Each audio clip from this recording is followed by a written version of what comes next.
Hello and welcome. Today we're going to be talking about cyber myth busting. We're going to cover antivirus, MDM, spam and phishing filters, corporate VPN, and whether your iPhone is secure.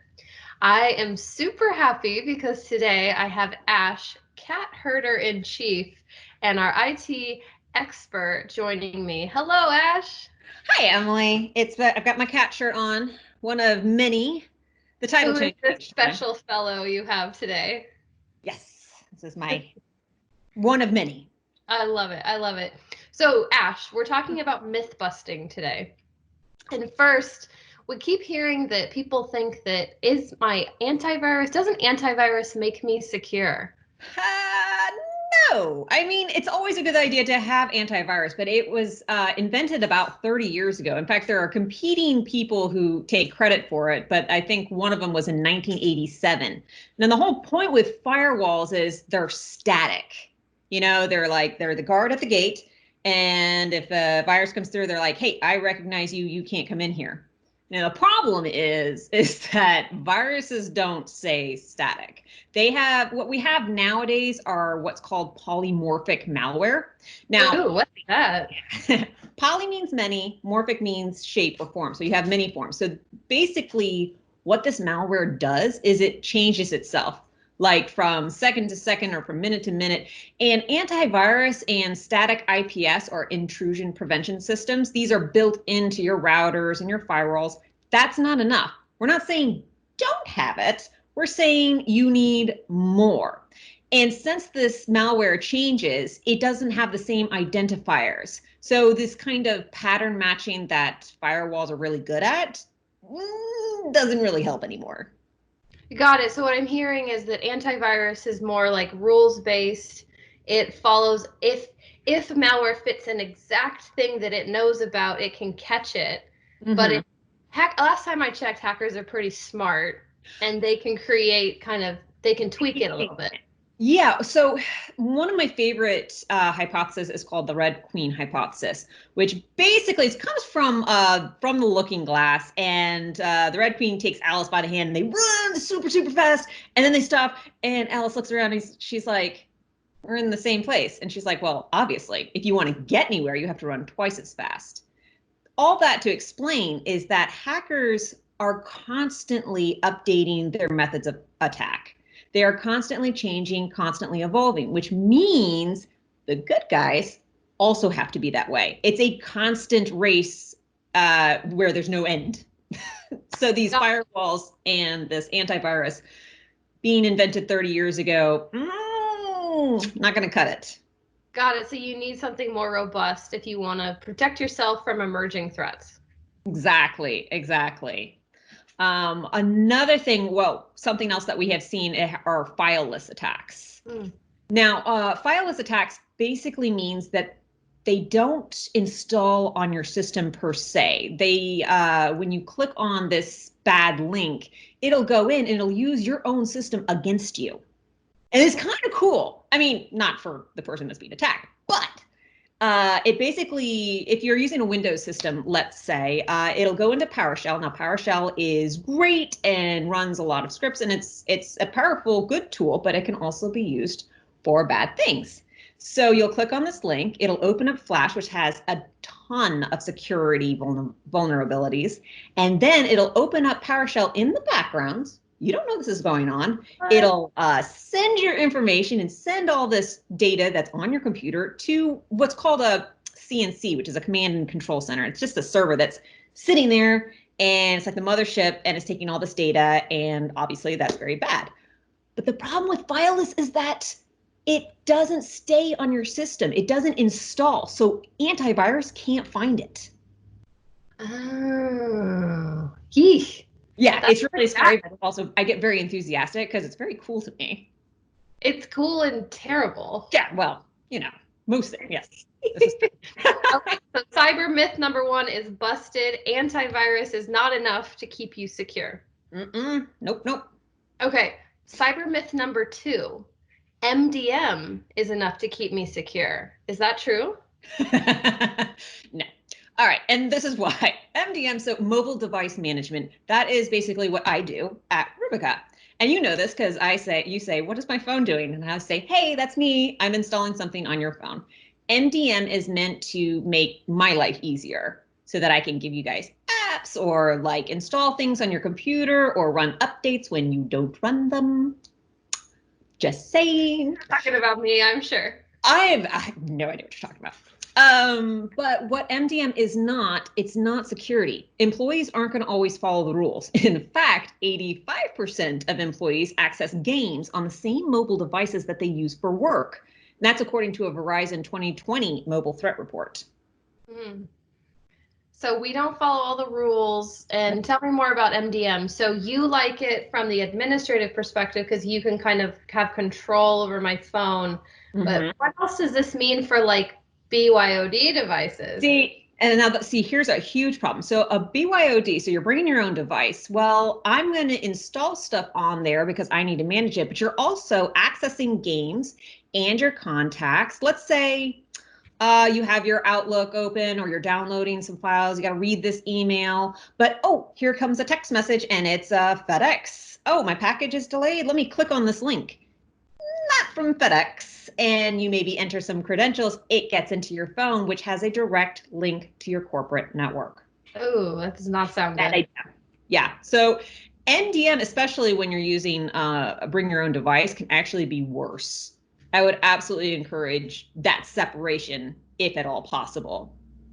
Okay, so ideal is to have a device that's one for work and one for personal. That's what we do at Rubica. Right. But if that's not the case and you have to have the same thing, then I guess it sounds like what you're saying is the biggest thing to be aware of is that MDM is not security. No, it's not. MDM is simply there to make an IT administrator's job easier.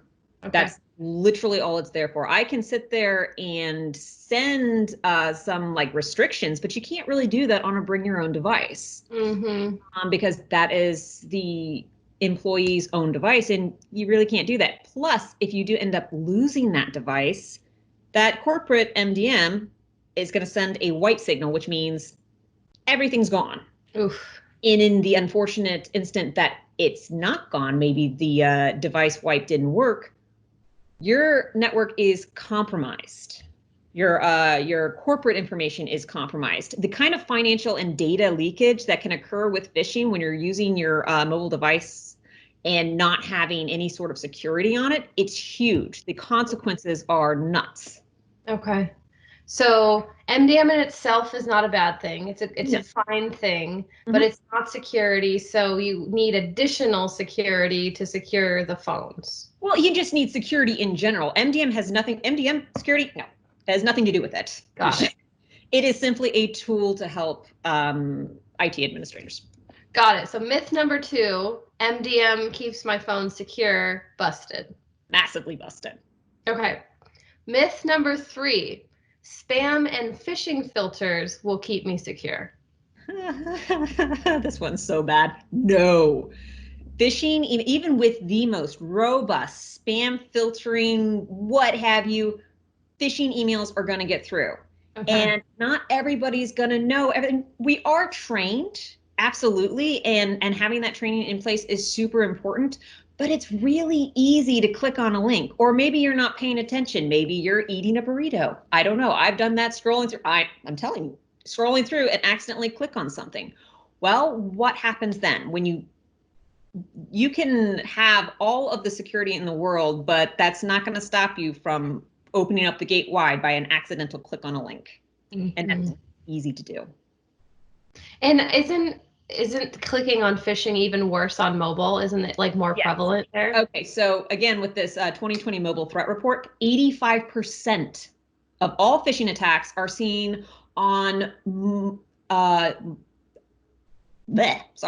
are seen in mediums other than email. So this is SMS, this is social media, this is in your apps. You know, when you download an app and you're like, oh, hey, that's asking for this permission, let me hit OK. It goes in and it like sits there and fools around in the root part of your phone. So no matter how, I mean, we do training at Rubica, and I'm sure a lot of companies do training about phishing. And most of the time we can maybe tell if something's fishy looking. But you're saying that it doesn't the stuff we're trained on is email, and 85% isn't even happening in email. So even if those spam filters work perfectly, which you also said they don't, then still so much of that is happening elsewhere. Well, exactly. I mean, you don't have spam filtering on your SMS. Like you get a text message, and especially now that everybody's remote, we're all getting packages, especially from Amazon. I mean, they show up every day. And if you see something that says from FedEx or from Amazon, hey, your package is delayed, click here to let your driver know that you're home so that you can get this package. These are not from Amazon. These are not from FedEx. And it'll take you to a site that says, oh, well, here, log into your Amazon account to fix this. Well, then you just, yeah, exactly. And you have put in your login credentials for Amazon. And then it'll just kind of say, oh, well, that didn't work. And it'll just kind of disappear. But guess who now has those credentials? And did you reuse your password? Okay, so myth number 3, spam and phishing filters are not enough to keep you secure. Myth busted. But it's like using a sieve to hold water. Oh, you might see a little water left in there, but you're going to leak through. Got it. Okay, myth number 4, are corporate VPNs enough to keep my team secure? Okay, so most VPNs especially corporate VPNs, are designed to protect themselves while you're accessing just that port. So you're at home, you need a file that is located in your corporate network. You connect to the VPN, great, you grab that file. Well, the VPN's on and I'm going to play Angry Birds or Flappy Birds or malware disguised as Angry Birds. And now my device is infected. But guess what? I'm still connected to that network. So now you have an encrypted tunnel where the hacker's like, ooh, what's this tunnel? I'm going to go through here and access all this corporate devices. Basically, a corporate VPN protects their internet traffic by creating that encrypted tunnel, but nothing is going to protect either end of those tunnels. So the user, you're sitting here with your phone accessing the VPN, that's great, but you're also doing other things because all of us always are. So that makes it almost an attack vector. Yikes. Furthermore, they're not really meant to be used all the time. Okay. Even VPNs with smaller companies, if everybody's on the VPN at one time, you're slowing everything down. The bandwidth isn't enough, and you might even end up crashing it. Okay, and it sounds like this is kind of similar to like the MDM situation where they weren't designed for security. Not necessarily. They're designed to protect the company for like one thing or another, but they're not designed to be an all-encompassing protection. They're really not designed for use all the time. They're simply designed for somebody who's at home who's like, man, I need this document. VPN, get it protected, turn the VPN off. Got it. So, and people don't use that for now. And the problem is that when you access those kind of sensitive documents, these are personally identifying documents. And if the attacker manages to get into your device and goes through that VPN tunnel to your corporate network, you're violating GDPR or CCPA privacy laws. And that data breach could cost huge amounts of fines. I mean, want that. No, it's a nightmare scenario, really. Okay, so myth. Corporate VPNs can secure my company and my data. Myth busted. Okay, here's myth number 5 is I have an iPhone, so I'm secure. I hear this all the time. Please tell us about this, Ash. Well, I just did a video about this where I said absolutely not. Okay, look. iPhones, we all want to say, oh, it's not open source like Android, so obviously I'm protected. Well, the problem is that when you don't have something that's open source, it's really hard to figure out fixes from it because the fixes are only coming from one company. And maybe they're not as quick. And you've got a lot of attack vectors that are coming through there. Now, actually, according in 2019, researchers found more iOS apps than Android apps with security weaknesses. And this was a study done by PT Security. Oh, that's a big one. I don't think a lot of people know that. Yeah, there was 74% of iOS devices had flaws in their security mechanism implementation, as opposed to 57% of Android devices. Whoa. So It's no, not. not enough. No, it's not enough. And the malicious, you can't even count on like the Apple Store to protect those apps, because it's really, I mean, bad hats are basically hiding their malware like underneath layers and layers and layers of these apps, and they get through the Apple Store, and then you download, and then it starts messing with all your data. Well, because sometimes I mean, we did a study about a year ago. I remember that was sometimes the malicious piece doesn't happen necessarily in the app; it's in the ad network, or it's in the weird permissions, or so the original app itself might be secure, but then the ad network isn't. And of course, I would never click on an ad because I would never do that. But maybe my child would, or someone else would. So they make it's pretty tricky, right? Mm-hmm. No, that's actually really interesting, because if you think about like some of the little games where you have to tap things really quickly, but then the ad pops up. Yeah. Well, you may not click on the ad, but by fat fingering it, you do. And then that ad's like, oh, you clicked on it. Let me take you to this link. Let me accidentally download something into your rootkit and start taking over. That's super scary. Yeah. Okay, so moral of the story, just the fact of having an iPhone in and of itself is not security. It does not keep you secure. You need additional security if you actually want to secure your iPhone. Exactly. I mean, having these phones, you can, yeah, you want to update frequently and all that, and that's for both iPhone and for Android. But the fact of the matter is, these hackers are pretty sophisticated, and it's going to be, again, a constant race trying to stay ahead of them. That makes total sense. So iPhone equals security, myth busted. Busted. Okay, Ash. So we just talked about some common ways that people, we hear all the time. I thought many of these were how you do security before I joined Rubica. So we also don't want to leave everyone like just totally bummed out. There is a better way. There is. And so, we do work for Rubica, but it really does work. Like, I have sat there with it on my Android because, I mean, I don't browse to like crazy sites or anything, but I want to be protected if we are. And Rubica, as a VPN, it's designed for mobile devices.